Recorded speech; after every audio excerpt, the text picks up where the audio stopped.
Hello friends, welcome back to my channel entertainment with Mo. আজকে আমি আপনাদের সঙ্গে একটা নতুন রেসিপি শেয়ার করার জন্য চলে এসেছি। কিন্তু তার আগে যারা এখনও আমার চ্যানেলটিকে সাবস্ক্রাইব করেননি তারা প্লিজ সাবস্ক্রাইব করে দিন। আর যদি আমার রান্না আপনাদের ভালো লাগে তাহলে অবশ্যই লাইক, কমেন্ট, শেয়ার করতে ভুলবেন না। তাহলে চলুন আজকে রান্না শুরু করা যাক। আজকে আমি আপনাদের চিংড়ি মাছের মালাইকারি তৈরি করে দেখাবো। তাহলে চলুন শুরু করি। কিন্তু তার আগে আমি মালাইকারিতে একটা মশলা দেব, সেই মশলাটা আমি নিজের মতন তৈরি করে নিই ঘরে। সেই মশলাটা তৈরি করা দেখাই। এখানে আমি জিরে, ধনে, তেজপাতা, শুকনো লঙ্কা, লবঙ্গ, এলাচ, দারচিনি নিয়ে নিয়েছি। এটাকে আমি কড়াইয়ে একটু ভেজে নেব, ভালোভাবেই ভেজে নেব যাতে এই সব মশলাগুলো পুরো মচমচে হয়ে যায়। এই যে কড়াই গরম হয়ে গেছে, এর মধ্যে আমি দিয়ে দিচ্ছি। দিয়ে এবার আমি আস্তে আস্তে এটাকে নেড়ে পুরো মচমচে করে ভেজে নেব।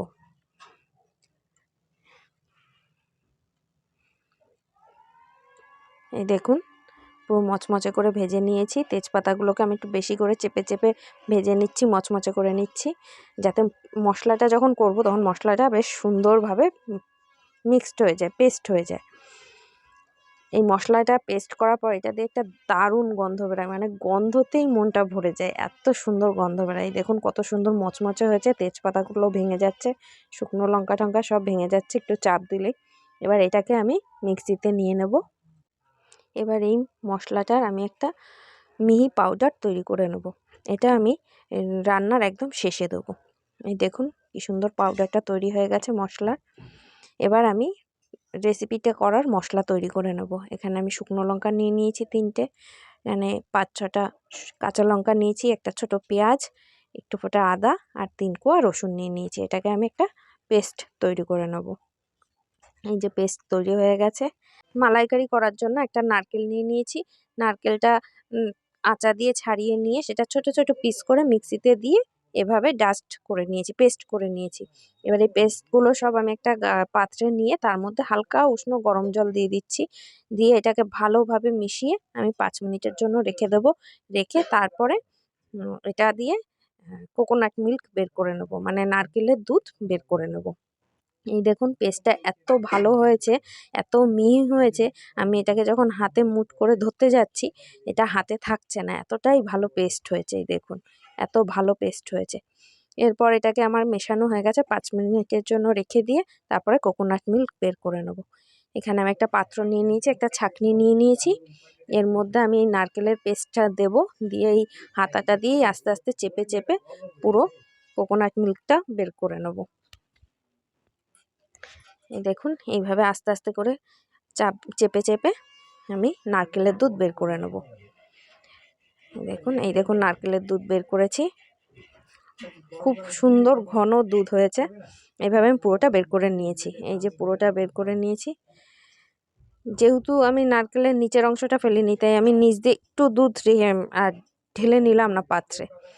এখানে আমি চিংড়ি মাছ নিয়ে নিয়েছি। মাছগুলো আমি কেটে পরিষ্কার করে নিয়েছি। এই দেখুন এখান থেকে ভিতর দিয়ে মাছের শিরা ফেলে দিয়েছি, মাথায় নোংরা থাকে সেটাকেও ফেলে দিয়েছি, ফেলে পুরো পরিষ্কার করে নিয়েছি।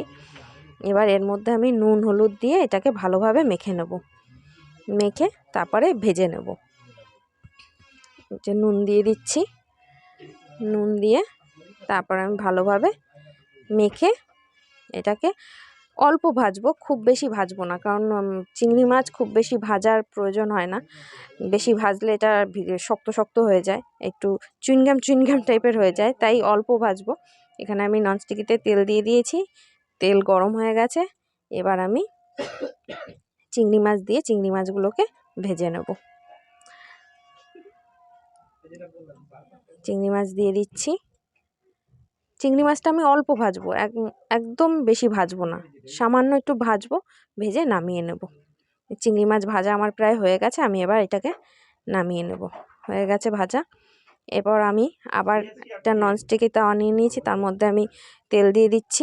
এখানে আমি সর্ষের তেল ব্যবহার করছি, কারণ মালাইকারির স্বাদ সর্ষের তেলেই আসে। তেল গরম হয়ে গেছে, এর মধ্যে আমি 2টো এলাচ দিয়ে দিচ্ছি, ছোট ছোট 3 টুকরো দারচিনি দিয়ে দিচ্ছি, 2টো লবঙ্গ দিয়ে দিচ্ছি, একটা ছোট তেজপাতা ছিঁড়ে দিয়ে দিয়েছি, আর 2টো শুকনো লঙ্কা দিয়ে দেবো। দিয়ে এটাকে আমি একটু ভালোভাবে ভেজে নেব। ভেজে নিয়ে তারপরে যে লঙ্কা, পেঁয়াজ, আদা, রসুনের একটা পেস্ট তৈরি করেছিলাম সেটা এর মধ্যে আমি দিয়ে দিচ্ছি। দিয়ে এটাকে আমি ভালোভাবে ভেজে নেব। এর মধ্যে আমি একটু হলুদ দিয়ে দেবো আন্দাজ মতো, আর সামান্য নুন দিয়ে দেবো। নেড়ে চেড়ে নেব। নেড়ে চেড়ে এর মধ্যে এই যে হলুদ দিয়ে দিচ্ছি আন্দাজ মতো, আর সামান্য নুন দিয়ে দিচ্ছি। দিয়ে এবার ভালোভাবে নেড়ে চেড়ে নেব। নেড়ে চেড়ে এটাকে ভালোভাবে কষিয়ে নেব মশলাটাকে। তারপরে আমি লঙ্কার গুঁড়ো দিয়ে দিচ্ছি ঝালের জন্য। আমরা যেহেতু ঝালটা একটু বেশি খাই, তাই আপনারা চাইলে কাঁচা লঙ্কা বা শুকনো লঙ্কা যে কোনো একটা বাদ দিতে পারেন। একটু জল দিয়ে মশলাটাকে ভালোভাবে কষিয়ে নেব। আর নারকেলের দুধ যেহেতু মিষ্টি ভাবটা থাকবে, তাই ঝালটা একটু বেশিই দিচ্ছি। এখানে কাশ্মীরি লঙ্কার গুঁড়ো দিচ্ছি রঙের জন্য। দিয়ে আবার এই মশলাটাকে ভালোভাবে ভেজে নেব। যে কষিয়ে নিচ্ছি মশলাটা ভালো করে। এর মধ্যে আমি আবার একটু, এটা মশলার জল, মশলা করার পর যে মিক্সি ধুয়ে জলটা রেখে দিয়েছিলাম, সেই জলটা এটা দিয়ে ভালোভাবে কষিয়ে নিলাম। এবার আমি এর মধ্যে অল্প অল্প করে দুধ, নারকেলের দুধ দিয়ে এটাকে আস্তে আস্তে করে মিশিয়ে নেব। আস্তে আস্তে করে একটু একটু করে দুধ দিয়ে মিশিয়ে নিয়ে তারপর আমি পুরো দুধটা ঢেলে দেবো। এই দেখুন, অল্প অল্প করে একটু একটু দুধ দিয়ে মিশিয়ে নিয়ে মশলাটা এই যে মিশিয়ে নিচ্ছি ভালোভাবে। এবার আমি পুরো দুধটা এর মধ্যে ঢেলে দেবো।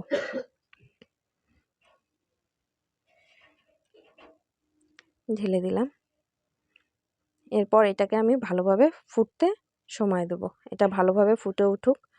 তারপর এর মধ্যে আমি চিংড়ি মাছ দেবো। আগে এটাকে ভালোভাবে ফুটতে দেবো। এই যে দেখুন কি সুন্দর ফুটে উঠেছে, ঝোলটা অনেকটা কমে এসেছে। এর মধ্যে এবার আমি চিংড়ি মাছ দিয়ে দিচ্ছি। চিংড়ি মাছ দিয়ে আবার এটাকে আমি খুব ভালোভাবে ফুটতে সময় দেবো। এই দেখুন, এই দেখুন গ্রেভি কত গাঢ় হয়ে এসেছে, ঝোলটা কত গাঢ় হয়ে এসেছে, বেশ সুন্দর হয়ে গেছে। এই যে আমি মশলাটা করে রেখেছিলাম, সেই মশলাটা বড় 1 চামচ দিয়ে দিচ্ছি এর মধ্যে। আমি যেহেতু আমি এখানে জিরে টিরে কিছু ইউজ করিনি, এই মশলাটার মধ্যেই যা ইউজ করেছি জিরে ধনে, তাই এটা আমি একটু বেশি করে দেব। এই যে দিয়ে দিচ্ছি। এর মধ্যে গরম মশলা টশলা সব দেওয়া আছে, তাই আলাদা করে গরম মশলা দিতে হবে না। এই নামানোর আগে একটু চিনি দিয়ে দেবো, সামান্য পরিমাণ চিনি দিয়ে এবার এটাকে আমি ভালোভাবে মিশিয়ে নেব। এই দেখুন কত সুন্দর গাঢ় গ্রেভি হয়েছে আর দারুণ গন্ধ বেরিয়েছে। মানে আপনারা অবশ্যই বাড়িতে ট্রাই করবেন। ট্রাই না করলে বুঝতে পারবেন না যে এই মালাইকারিটা খেতে এত সুন্দর হয়েছে আর এত সুন্দর গন্ধ বেরিয়েছে। এবার এটা আমি আপনাদের একটা প্লেটে সার্ভ করে দেখাচ্ছি। দারুণ হয়েছে মালাইকারিটা। আপনারা অবশ্যই অবশ্যই বাড়িতে ট্রাই করবেন, আর ট্রাই করে অবশ্যই কমেন্ট করে জানাবেন কেমন লাগলো খেতে। এই যে প্লেটে নিয়ে নিচ্ছি, এই যে প্লেটে নিয়ে নিয়েছি। তাহলে কেমন লাগলো আমার রান্না অবশ্যই জানাবেন, আর অবশ্যই রান্না করে দেখবেন কেমন খেতে লেগেছে সেটাও জানাবেন। আর যদি ভালো লাগে তাহলে অবশ্যই সাবস্ক্রাইব করবেন, লাইক করবেন, আর বন্ধু বান্ধব সবাইকে শেয়ার করবেন। তাহলে আজকের মতন আসি, আবার নতুন কোনো ভিডিওতে দেখা হবে। টাটা।